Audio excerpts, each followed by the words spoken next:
All right, everybody. What we're going to do here today is again another little podcast kind of a thing, little vlog. I have right here the what I'm looking at, and it can also go up to here. So with a click of a button, I can show you exactly what's going on my computer. I have another camera, which is actually really cool how I set it up. It's my cell phone is actually taking video of the doll, Molly, over here wirelessly. So it's transferred over here. Um, but yeah, no, I was actually requested to talk a little bit more about how similar dealings with like other possessed dolls are kind of similar to this one. Things like the Warrens' Annabelle and Robert the Doll. My fingers just cracked while doing that.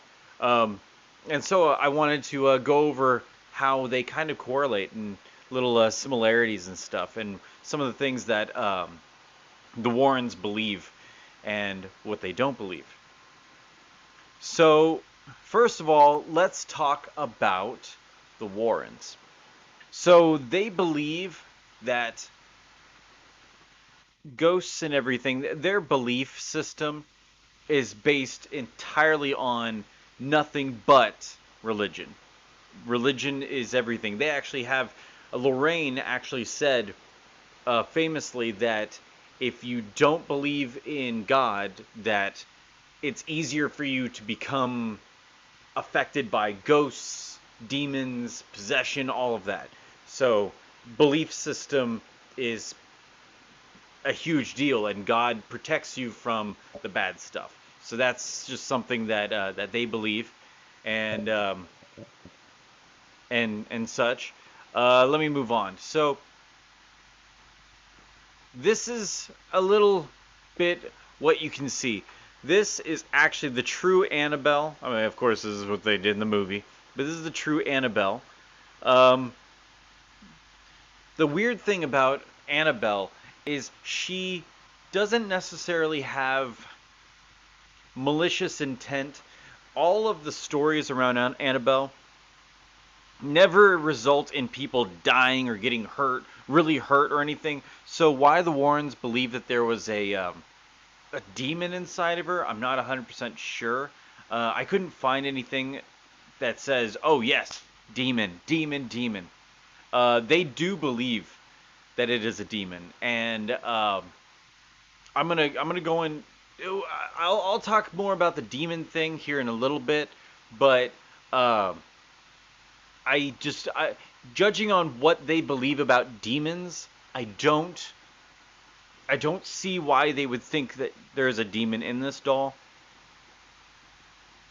While we're on that subject, hold on. Let's get into demons. So here's what they believe about demons. Let's see. They right here. Now, what they believe about demons, they actually took this picture, and they actually say it's the right here. Okay. So the Warrens actually took this picture going through the house. They took a picture, and there was apparently a little boy in like flannel something over here, and it looks like John DeFeo who died. Now, this is okay, kind of strange at first because, of course, this little boy, he got shot in his bedroom and died. Um, Here's what they believe about demons. Demons cannot look straight up like human beings. They will have something off about them because there's some kind of reasoning behind this. I don't know, okay? But there's some kind of um, reason that they cannot dress up completely image-wise like a human being. That's why you see a lot of like shadow people. You see a lot of things like that because they can do the outline of a human, they can do somewhat, but they have to pick parts of animals to make it work. Okay? So like this one right here, it doesn't necessarily look like the whole child. I mean, it has the outline of the child, but this area here is almost pig-like because they say that demons can't look like human beings. Where that comes from, I don't know. But that is something that the Warrens strictly believe. Now, going away from that, because of that, we go back into this. Why do they believe that this doll being demonic is a thing? Because demonic possession of a doll um, is different. I'll get into what they believe about the doll situation here soon, but demonic possession leads to this kind of brainwashing. Demonic possession is trying to persuade you to throw away God, to say, "Oh, that's God. Go away. We don't need you. We need somebody else." So that's another thing that it seems a little peculiar because if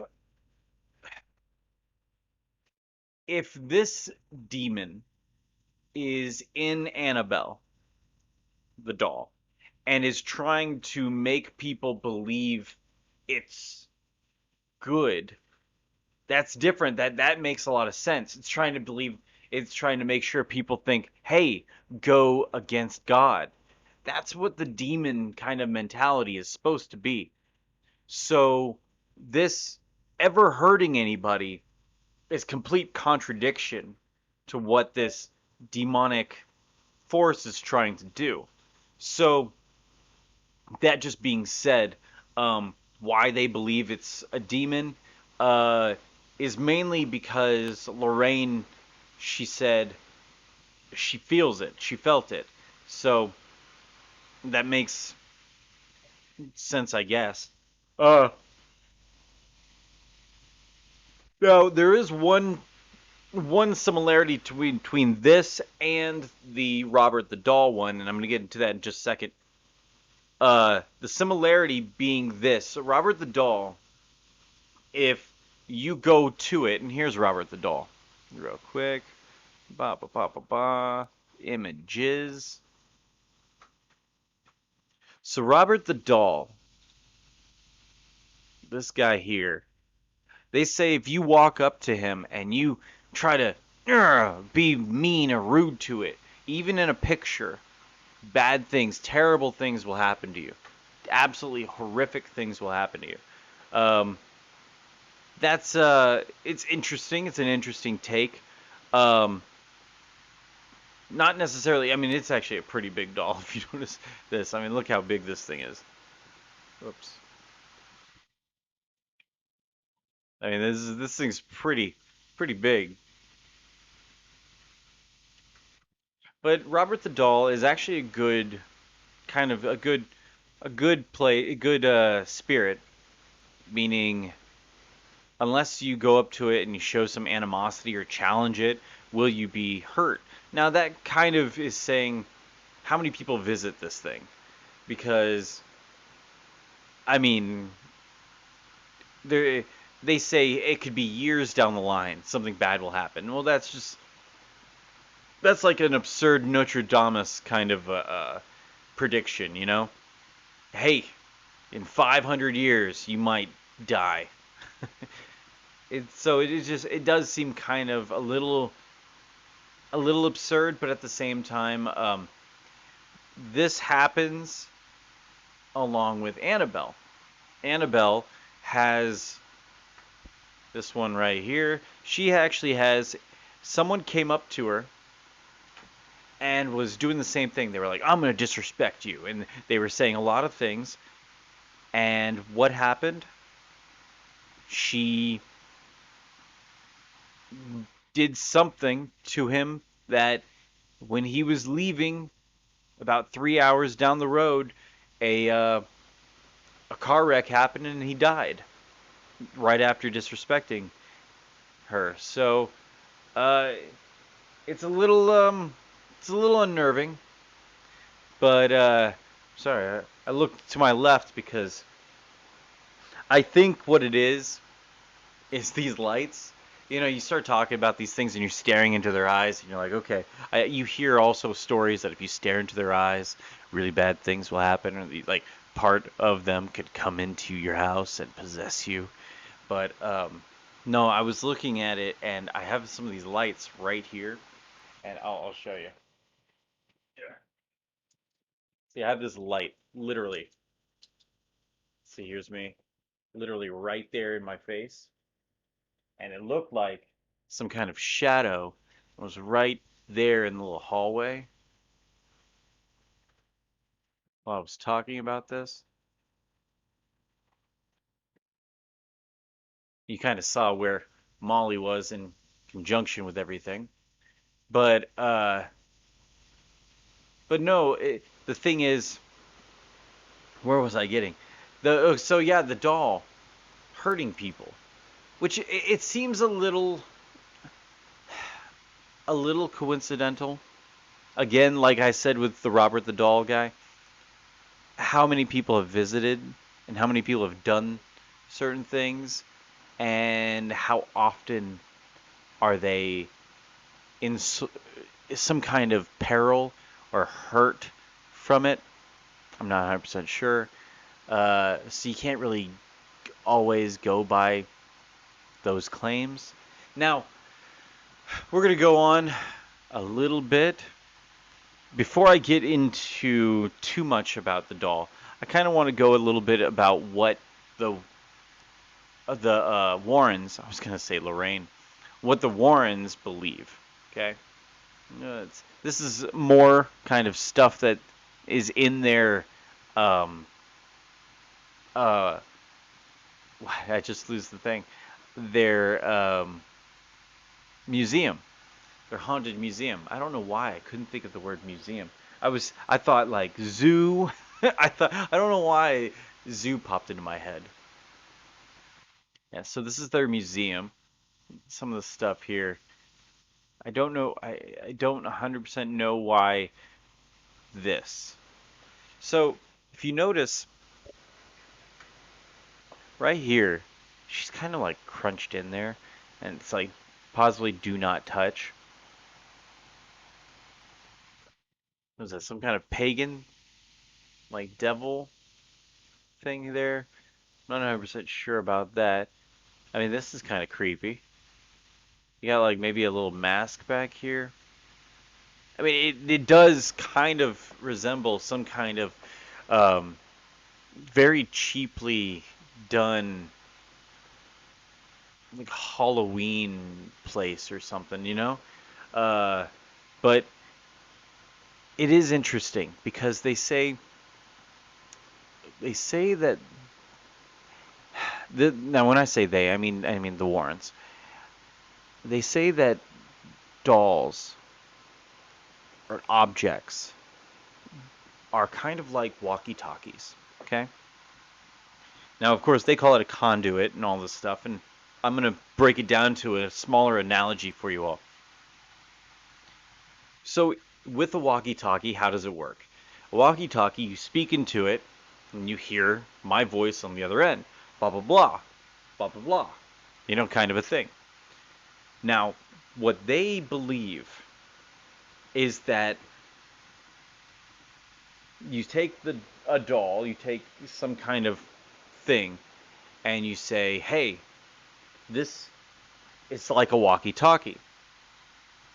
Portions of this paranormal entity can reach through it and affect other people and affect other things, but not the whole thing. Just like in the walkie-talkie, you'll get my voice, but I can't get right through it and be like, "Hi, how you doing?" So I'm stuck behind it, just like they are. So it's not necessarily inhabited by them. It's just there. It's it, like a little porthole into the paranormal kind of a thing. That's what they believe. So we'll move on from there.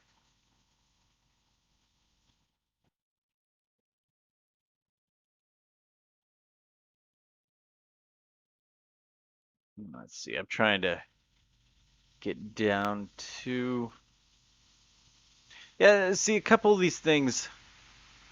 I mean, they wrote fun little things. Where is it? I wanted to show.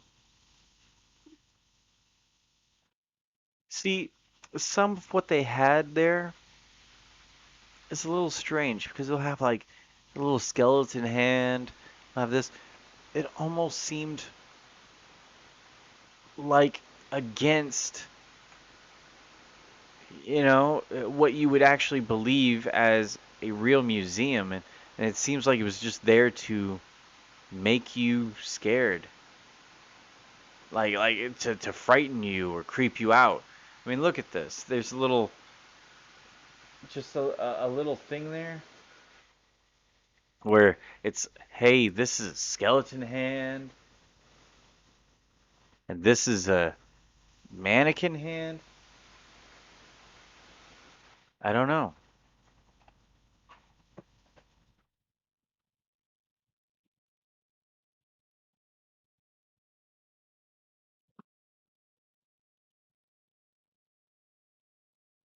Sorry, I was getting a phone call.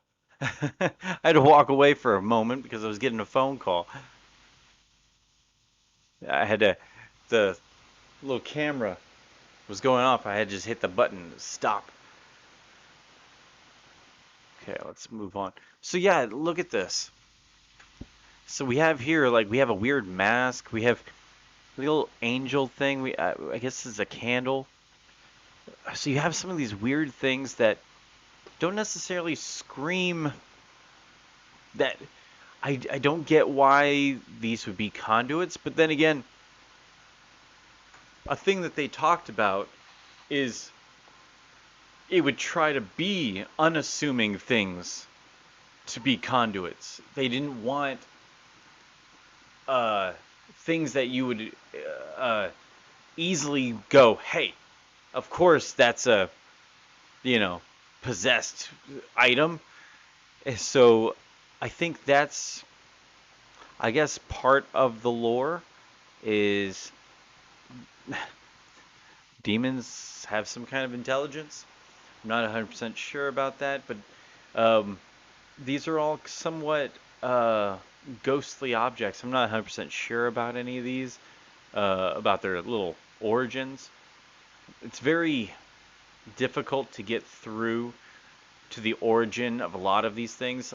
Like when you talk about even this doll here, little Robert the doll here, his origin of why he is that way, there's like four different stories.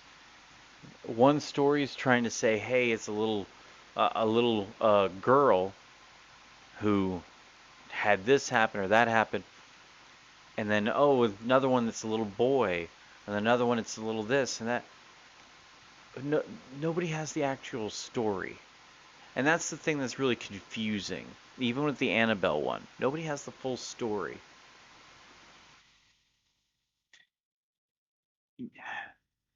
I mean,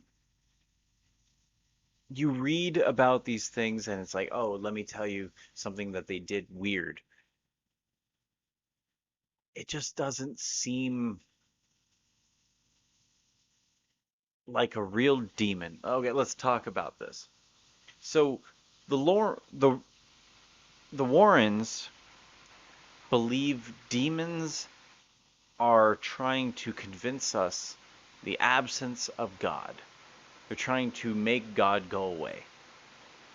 So, that being said, if I were to come at you and say, hey, I'm evil, I'm pure evil, I'm the devil, and do bad things to you, that would push God into your life. That would push the belief of God into your life. So doing that seems a little counterproductive. So it doesn't make any sense on that point of why any of this would do anything terrible to another person at all. In fact, it would do something bad, but then try to convince us that what it did was good. So that doesn't really make sense. The whole idea of a demon. And then we're going to move on. That's more of Annabelle. That's how big Annabelle actually is. She's a really big doll.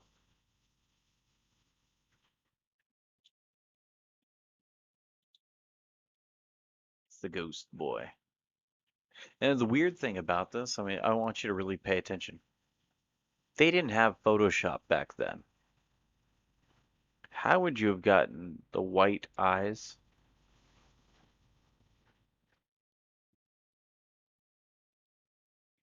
I don't know.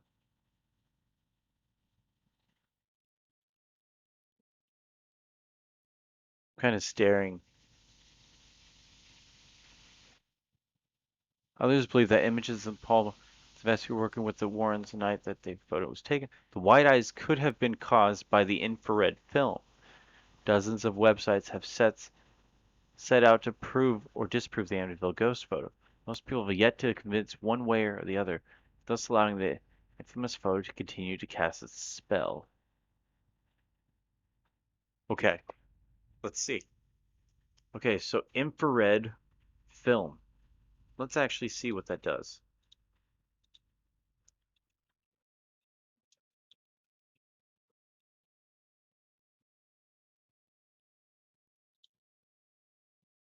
Okay, infrared film.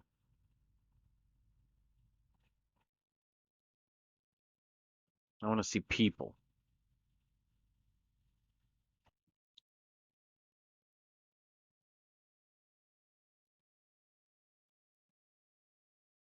Why would it cause the white?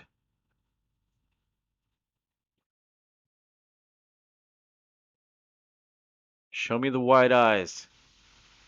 I'm seeing nothing but black eyes. Look. Black eyes. Black. Black eyes. Everybody has black eyes. Let's look at white eyes.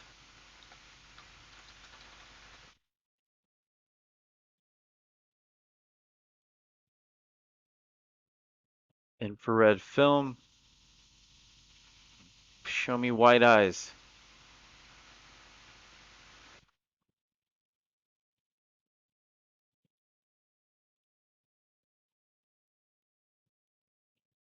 Nothing has ever shown me white eyes. Infrared film.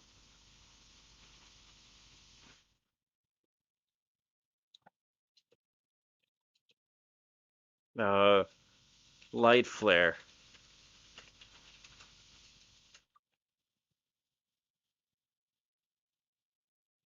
Hmm. Yeah, I'm not seeing it. I'm not seeing anything that shows an infrared film doing eye anomaly. Ooh, can't spell anomaly properly. Let's see. Nope, still not seeing anything. Interesting. That is interesting. All right. Well, I don't know if uh, if anything happened. I don't know what's going on. I just was hoping that I would shed some light on a few little things that have been going on. I think the doll itself is someone who maybe isn't reaching not actually inhabiting the doll, but maybe just kind of reaching out through it a little bit. Maybe just there, trying to reach somebody. It's a really interesting concept and really interesting idea that I've kind of tried to continue to investigate and just kind of look at it in that kind of sense of being with the doll. If I look at her actions and what she's done in a sense of someone trying to reach out, it makes a little bit more sense of why like some little thing is twitching, why maybe she moves a little bit more or anything of that nature. It does make a little bit of a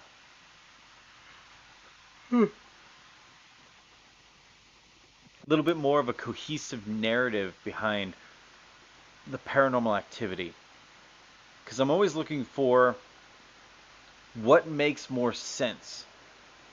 If something's inside of it, how come it can't talk to me? If something is right there, how come it doesn't just, "Hi, how you doing? I'm so and so. Let's have a conversation." But if it's not able to, like if I'm writing on a piece of paper and it can only see what I'm writing and we actually can't see each other, kind of like the story of Lake House. But like something like that, then that makes a little bit more sense. She can't see me, I can't see her, but through little interactions with the doll, you can communicate.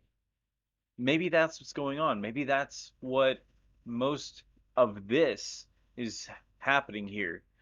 Because I know the world is quite unique. Quantum physics makes the world seem absolutely beyond crazy and weird and different. And you find out that anything you do, like a human being, can change just by existing, changes and affects everything around it. So, what says we can't do that? I mean, even Jason Hawes from uh, Ghost Hunters, well, Taps, before, well, he left Taps, but one of the co founders of Taps, he even believes that like paranormal things like a poltergeist, what that will do is a poltergeist actually is done by a human being. It's not at all a uh, an actual entity of some other kind. He believes that unbeknownst to the person doing it, that it's their fault. They were somehow conjuring something or creating some kind of action to happen. So that just makes you think, if that's the fact, what says that we're not doing that more often? Or even some of that stuff is not something else we just haven't fully tapped into in the quantum realm. So there might be some more less paranormal uh, answer to everything that we can only see as paranormal. So I don't know. We'll continue this. We'll talk more about this stuff later. But excuse me again for the third time. But yeah, we'll talk more about this another video, and you all have a good day.